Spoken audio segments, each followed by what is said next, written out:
శ్రీ గురుభ్యో నమ. నేను మీ ప్రసాద్. మీరు చూస్తున్నారు ప్రసాద్ పూజా టెంపుల్ బ్లాగ్. ఈ వీడియోలో మనము అగ్నిమదనము అనే ఒక వీడియోని ఈ వీడియోలో మనం చూద్దాం.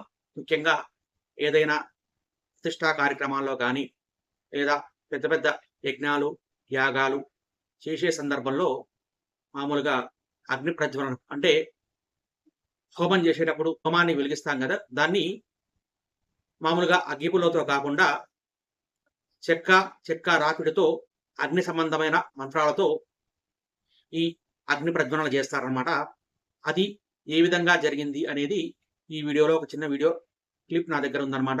అది మీకు వీడియో రూపంలో పొందుపరుస్తున్నాను. దాన్ని అందరూ మీరు చూసి మీకు నచ్చితే లైక్ చేయండి. అలాగే మనది కొత్త ఛానల్ కాబట్టి సబ్స్క్రైబ్ కూడా చేసుకోండి. ఈ వీడియో మామూలుగా కూకట్పల్లిలో గణపతి దేవాలయంలో శివుడి అలాగే పార్వతి మరియు హనుమంతుడి ప్రతిష్ఠ సందర్భంలో తీసినటువంటి ఈ వీడియో అన్నమాట. కాబట్టి ఈ వీడియో మీరందరూ కూడా చూడగలరు. చూసి మామూలుగా మీ అభిప్రాయాన్ని తెలపండి. ఇక వీడియోలోకి వెళ్దాం. ఈ పరికరాన్ని ఆరణి అని పిలుస్తారనమాట. ఇది మామూలుగా చెక్కతో తయారు చేసేటువంటి వస్తువు. ఈ అగ్నిమదనం గురించి ఋత్వికుల మాటల్లో వినండి ఇప్పుడు మీరు. శివానాం ఆజ్యమాహారం, ఆజ్యంతో కూడినటువంటి హోమ ద్రవ్యాలను ఏదైతే హోమంలో వేస్తారో అది దేవతలకి ఆహారంగా వెళుతుంది. మరి సర్వభక్షుడైనటువంటి అగ్నికి మనం స్వాహాకారంతో వేయాలంటే ఆయన పవిత్రుడే ఉండాలి కదా. అగ్ని నిత్య పవిత్రుడే, కానీ మనం ఇందాక చెప్పుకున్నటువంటి శాప విమోచనాలన్నీ తొలగి పవిత్ర అగ్ని మనకి రావాలి. కాబట్టి ఎలా వస్తుంది? ఒక అగ్ని కూడా రాపిడితో రప్పించే అగ్నినే దేవతలకి ఆహారంగా వెళ్తుంది. అందుకనే మనం దీపారాధన చేసేటప్పుడు కూడా మరో భక్తితో వెలిగించి వెళ్తాం. అలాగా పవిత్రాగ్ని పుట్టించాలంటే రాయి రాపిడితో రావాలి, లేదా చెక్క రాపిడితోనే రావాలి. ఇప్పుడు రాయి పుట్టుకుంటుంటే వాళ్ళవ్వదు. కాబట్టి మనకి సంస్కృతంలో వేద శాస్త్రంలో చెప్పినటువంటి రావి గాని వేప గాని మనకు ఉన్నటువంటి నవమూలికలు ఏవైతే ఉంటాయో వాటితో ఏ చెక్కనైనా రెండు రాపిడి జరిగితే దాంట్లో నుంచి అగ్నిదేవుడు పుడతాడు. అది కూడా పుట్టడం ఎలా పుడతాడు అంటే వేదవాక్యేన పూజయే. దైవాధీనం జగత్ సర్వం మంత్రాధీనంతో దైవత. ఈ జగత్తంతా కూడా దేవుని ఆధీనంలో ఉంటే ఆ దేవత మంత్రాధీనుడై ఉంటాడు.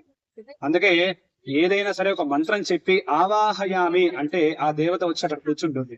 కాబట్టి ఇదే సమయంలో ఇక్కడ వేద పండితులందరూ కూడా వైశ్వానర సూక్తం అంటారు. అంటే అగ్ని సూక్తంతో అగ్నిదేవుని పిలుస్తుంటారనమాట. ఆ ఒక్క మంత్రానికి అగ్నిదేవుడు పులకరించి ఇక్కడ ప్రతిష్టాపన జరుగుతాడు. కాబట్టి ఈ యొక్క అద్భుతమైన ఘట్టం మనకి ప్రతిరోజు జరగదు. ఇలాంటి సమయంలో మనందరూ ఉన్నందుకు మనందరం ఎంతో అదృష్టవంతులు. కాబట్టి చక్కగా అందరూ కూడా అగ్నిదేవాయ నమః అంటూ స్మరణ చేస్తూ ఉండండి. జాగ్రయాం గోమేనాన్లిప్యా తన్మధ్య విష్ణుమావాహయామి స్థాపయామి పూజయామి. ఉత్తరపట్టికాయాం అగ్నిమావాహయామి స్థాపయామి పూజయామి. రజ్జౌ వాసికీమావాహయామి స్థాపయామి పూజయామి. ధ్యాయామి ధ్యానం సమర్పయామి. ఆవాహయామి నవర్తకచిత హేమసింహాసనం సమర్పయామి. అసూని దేవరస్మాభిక్షుప ప్రాణమహినో దేహిభోగం జం సమర్పయామి. వస్త్రార్థమక్షతాన్ సమర్పయామి. యజ్ఞవదార్థమక్షతాన్ సమర్పయామి. శ్రీగంధాన్ ధారయామి. గంధద్వారాంతరాధరషాం నిత్యపుష్టాంకరిణీం ఈశ్వరీం సర్వభూతానాం తమిహ శ్రియం పరిమళసుగంధం సమర్పయామి. ఆయనే దేవరాయణే దుర్వారోహం దుష్పిణీః దాసుండరీ కాంతృగ్రహాయనే హరిద్రాన్ సమర్పయామి. హరిద్రాక్షేత్రమోదరాయ నమః సంకర్షణాయ నమః వాసుదేవాయ నమః ప్రద్యుమ్నాయ నమః ప్రోత్తమాయ నమః ధోక్షజాయ నమః నారసింహాయ నమః అచ్యుతాయ నమః జనార్దనాయ నమః ఉపేంద్రాయ నమః హరయ నమః శ్రీకృష్ణాయ నమః శ్రీకృష్ణ బ్రహ్మణే నమో నమః. నానావిధ పరిమళ పుష్పాక్షతాన్ సమర్పయామి. ఈ విధంగా ఆరణికి షోడశోపచార పూజలతో పూజ అయిపోయినాక ఇప్పుడు అగ్ని ప్రజ్వలన జరుగుతుంది. చూడండి.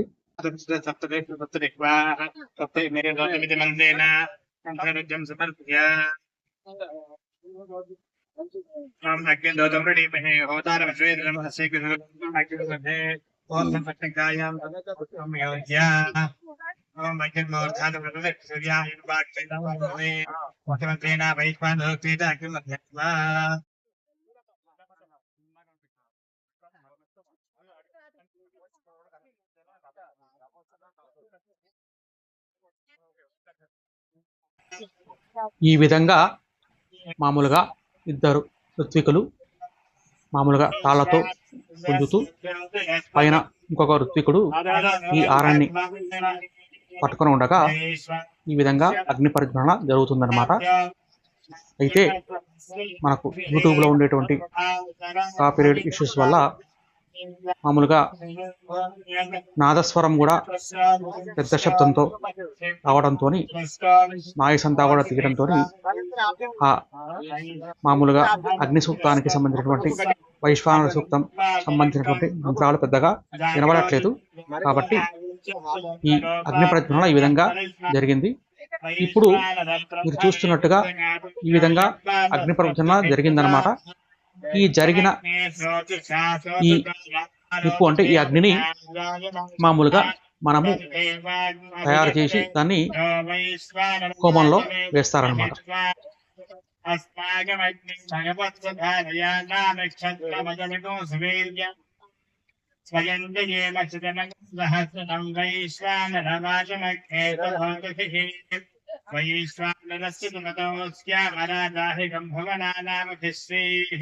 Shito jato vishwamitam vidaste vaishwatarajate tulgena apante edo vardanamo hirva yajne bhirenyam krishno vishwamoti dhirayva veta जय श्री राम। जय गणेश महाराज के। जय बोलो गणेश महाराज के। जय बोलो गणेश महाराज के।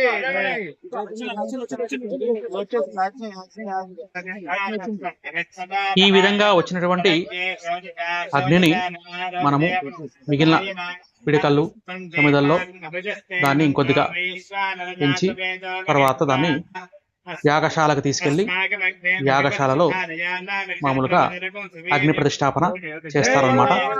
ఇది అగ్ని ప్రజ్వాలన చేసేటువంటి శాస్త్రీయమైన పద్ధతి అన్నమాట. ఇది దీనికి సంబంధించిన వీడియో.